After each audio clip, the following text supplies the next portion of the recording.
The mansion stood like a forgotten relic at the edge of civilization, cloaked in mist and surrounded by dense, shadowy woods. For contestants on 90-Day Perverts, the Gothic estate was supposed to serve as both a romantic playground and a psychological battleground. Cameras rolled 24/7, capturing every awkward confession, tense argument, and spark of chemistry, or lack thereof. Faith Simmons had only applied for the show as a joke. "I'll be the normal one," she had laughed to her best friend, Maria, when filling out the application. They always need a straight woman to balance out the crazies. But now, as she stood in the grand foyer surrounded by strangers, Faith realized how little she had understood the depths of crazy until this moment. It was clear from the moment Faith met Loren that he didn't belong. The other contestants introduced themselves with exaggerated personalities, playing up their quirks for the cameras. Travis, the crypto bro, wore a shirt that said HODL and immediately launched into a tirade about decentralized finance.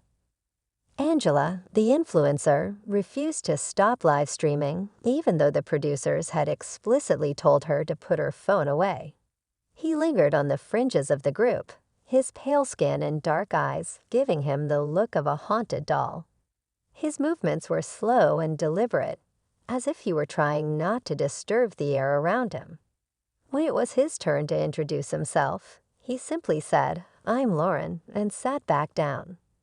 Faith couldn't shake the feeling that Loren's gaze lingered on her longer than it should. The producers wasted no time throwing the contestants into ridiculous situations. Day 1 included a trust-building exercise that involved blindfolds and an obstacle course. Faith tried to focus on the task at hand, but she couldn't ignore the feeling of eyes on her. When it was her turn to navigate the course blindfolded, she hesitated. "You've got this, Faith," Angela cheered, her voice tinged with fake enthusiasm. Faith took a cautious step forward and felt someone grab her foot. She yelped, pulling her foot away. The touch had been firm, almost intimate, and it sent a shiver up her spine. "Who was that?" she demanded, pulling off the blindfold. The group looked around awkwardly. Loren stood a few feet away, his face impassive. By the end of the first week, Faith began noticing small, unsettling changes in her surroundings. One night, she returned to her room to find her slippers moved from their usual spot. At first, she thought she was imagining things, until she found a single gray sock on her nightstand. She picked it up, wrinkling her nose at the faint, musty smell. As she inspected it, a sense of unease washed over her. The next morning at breakfast, she held up the sock. "Does this belong to anyone?" Loren's eyes flicked to the sock for a brief moment before he returned to his food. Faith felt her stomach drop. "Why was it in my room?" Loren shrugged, his lips curling into a small smile. Maybe it wanted to be there. The incidents became more frequent. Faith would return to her room to find her belongings rearranged. Her hairbrush moved to the windowsill, her toothbrush on the floor. One morning, she woke to find a flower on her pillow, its petals bruised and wilting.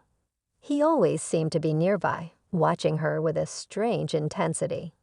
He never said much, but his presence was impossible to ignore. One night, Faith woke to the sensation of something touching her foot. At first, she thought she was dreaming.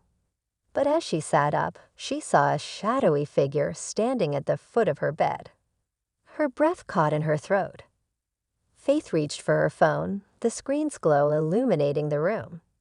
Loren's face came into view, his eyes fixed on her toes. Loren blinked, his expression unreadable.